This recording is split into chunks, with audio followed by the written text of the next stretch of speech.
দেখুন বন্ধুরা, আজকে রাত্রে খাবারে আছে রুটি, তরকারি, মিষ্টি। কি মজা একদম।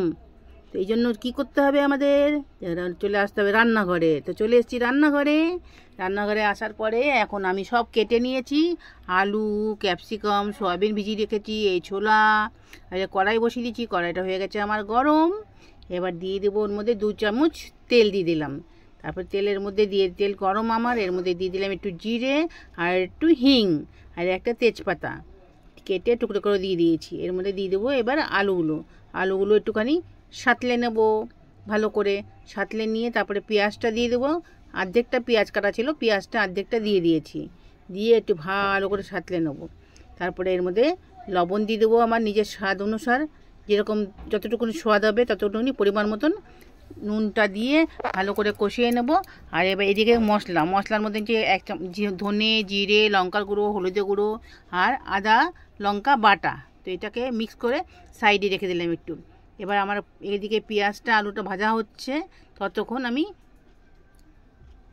একটু আটা মেখে নিয়েছি, কেননা রুটিও করতে হবে।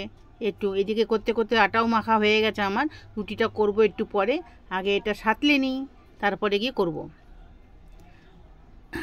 তারপরে এবার যদি আপনারা আমার চ্যানেলে নতুন থাকেন, নতুনই আমার চ্যানেলটা একটুখানি সাবস্ক্রাইব করে দেবেন। একটু আপনাদের ভালোবাসা, আন্তরিকতা সব কিছু চাই, হ্যাঁ না? আমার হয়তো কথা বলতে একটুখানি অসুবিধা হচ্ছে, নতুন তো একটু কথা বলতে ভীষণ অসুবিধা হচ্ছে, তো একটু সামলে নেবেন। দিয়ে দিলাম দেখুন মশলা দিয়ে একটুখানি সাঁতলে নিলাম। তারপরে দিয়ে দিলাম ছোলা দিয়েও একটুখানি কষিয়ে নেব।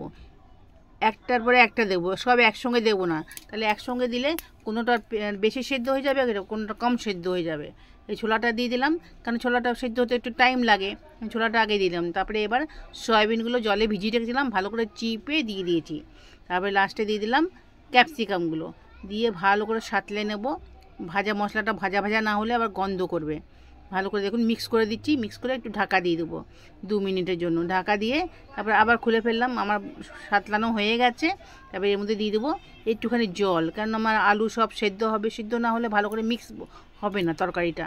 তাই মিক্স করে দিলাম। এই দেখুন, এবারে এটাকে আবার 2-3 মিনিটের জন্য ঢাকা দিয়ে দেবো, স্লো গ্যাস করে ঢাকা দিয়ে দিয়েছি। এদিকে সাইডে চলে এসেছি আমি রুটি বানাতে। রুটি বানাচ্ছি, দুটো রুটি বানাবো, বেশি রুটি না, দুটো খাবো রাত্রিবেলা খাবার, 2টো রুটি আর তরকারি, ব্যাস, আর কিছু না, এইটুকুনি খাবার আমার। এরকম যদি আপনাদের যদি কোনো অন্য রেসিপি দরকার হয়, ভালো লাগে, ইচ্ছা করে, তাহলে আমাকে কমেন্ট করবেন। মহারাষ্ট্রান স্টাইলের রান্না, এদিকে বাঙালি রান্না তো আপনারা অনেক খেয়েছেন, কিন্তু অন্য দিকের রান্না, যেরকম মহারাষ্ট্রে যেরকম আলাদা আলাদা স্পেশাল ডিশ হয়, সেরকম রান্না কমেন্ট করবেন, আমি রান্না করব, করে আপনাদের সঙ্গে শেয়ার করব। এদিকে কথা বলতে বলতে আমার তরকারি রান্না হয়ে গেছে, এদিকে রুটিও হয়ে গেছে। এবার আমি বাড়ার পালা। দেখুন তরকারি আমার একদম রেডি। এর মধ্যে গরম মশলাও একটু দিয়ে দিয়েছি, কারণ গরম মশলাটা খুব ভালো লাগে। তারপরে হয়ে গেছে রেডি। তারপরে লাস্টে দিয়ে দেবো, নামাবার সময় একটু ধনেপাতা দিয়ে দিলাম, ব্যাস, একদম রেডি। আমার রান্নাটা যদি আপনাদের ভালো লাগে তাহলে একটু সাপোর্ট করবেন, একটা like, comment, share and subscribe নিশ্চয়ই করবেন। Bye bye, thank you.